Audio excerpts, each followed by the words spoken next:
నమస్తే welcome to TV 999 news. Khammam, Warangal, Nalgonda ఉమ్మడి జిల్లాల ఎస్సీ, ఎస్టీ, బీసీ, మైనార్టీల వర్గాల పట్టభద్రుల ఓటర్ల మహాశయులారా, ఈసారి మీ యొక్క అమూల్యమైన ఓటును మొదటి ప్రాధాన్యతగా మీ ఓటుని సీరియల్ నెంబర్ 11పై అమూల్యమైన ఓటు వేసి గెలిపించాలని ధర్మ సమాజ్ పార్టీ ఎమ్మెల్సీ అభ్యర్థి బరిగల దుర్గా ప్రసాద్ మహారాజ్ అన్నారు. యాదాద్రి భువనగిరి జిల్లా నారాయణపూర్ మండల కేంద్రంలోని పోలింగ్ కేంద్రాన్ని సందర్శించి మీడియాతో మాట్లాడటం జరిగింది. ఈ కార్యక్రమంలో ధర్మ సమాజ్ పార్టీ మునుగోడు నియోజకవర్గ నాయకులు, మండల నాయకులు తదితరులు పాల్గొన్నారు. ఖమ్మం, నల్గొండ ఎమ్మెల్సీ ఉప ఎన్నిక ఈరోజు జరుగుతూ ఉంది. అందులో భాగంగా నేను బరిగల దుర్గా ప్రసాద్ మహారాజ్ ధర్మ సమాజ్ పార్టీ ఎమ్మెల్సీ అభ్యర్థిని. నా సొంత గ్రామం అయిన గట్టుప్పల్ మండలంలో నా ఓటు ఇప్పుడే వినియోగించుకొని, నా ఆత్మగౌరవానికే నా ఓటు, ధర్మయుద్ధానికే నా ఓటు, ప్రజాస్వామ్య రక్షణకై ప్రజాస్వామ్య విలువల్ని కాపాడే దిశగా ఈ ఉద్యమ పార్టీ నడుస్తుంది. వేసుకున్నందుకు గర్విస్తున్నా. ఈరోజు ప్రశాంతంగా నేను మళ్ళీ పోలింగ్స్ విజిట్ చేస్తున్న క్రమంలో నారాయణపూర్ కేంద్రానికి రావడం జరిగింది.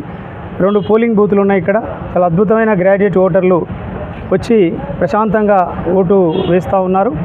మరి మంచి ప్రజాస్వామ్యాన్ని కాపాడే దిశగా పోతున్నటువంటి వ్యవస్థని మనం కాపాడుకోవాలి. రాజకీయ పార్టీలు రాజకీయాలు చేస్తాయి.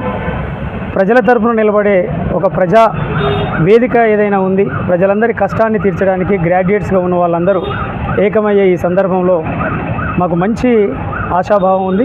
మంచి ఓట్లు ధర్మయుద్ధానికే పడబోతున్నాయి అనేది ఈ సందర్భంగా మాకు తెలిసి వస్తూ ఉంది. మరి ఈసారి ఓట్లని మ్యానిపులేట్ చేసి, మందిచ్చి డబ్బిచ్చి ఆర్గనైజ్ చేసే పద్ధతిని ఈసారి కొంచెం మేము ఆపగలిగినాం. నిజంగా సామాజిక మార్పులో భాగంగా వస్తున్న ఈ ఉద్యమం గౌరవ డాక్టర్ విశారదన్ గారి నాయకత్వంలో నడుస్తున్న మేధావులు నేడు ఆలోచిస్తున్నారు.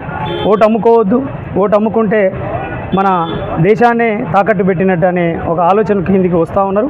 కాబట్టి గ్రాడ్యుయేట్ ఓట్లు అందరూ ఎక్కడున్నా సాయంత్రం 4 గంటల వరకు వచ్చి తమ విలువైన ఓటు హక్కును వినియోగించుకోవాలి. ప్రజాస్వామ్యాన్ని కాపాడే వైపే నిలబడ్డది ఎవరు అని చెప్పి ఆ అభ్యర్థులకే మీ ఓటు మద్దతుని అందించాలని, మరి ప్రశాంతంగా జరగాలి. పోలీసు యంత్రాంగం, మిగతా యంత్రాంగం అంతా మంచిగా సహకరించి సాఫీగా జరిగేటట్టు ఈ ఎన్నికల్ని నిర్వహించాలని సందర్భంగా తెలియజేస్తూ, మరి నారాయణపురం కేంద్రం నుంచి మరి ఇంకా కొన్ని మండలాలకు వెళ్ళి విజిట్ చేసి చూడాలని బయలుదేరాం. Thank you. జై భారత రాజ్యం.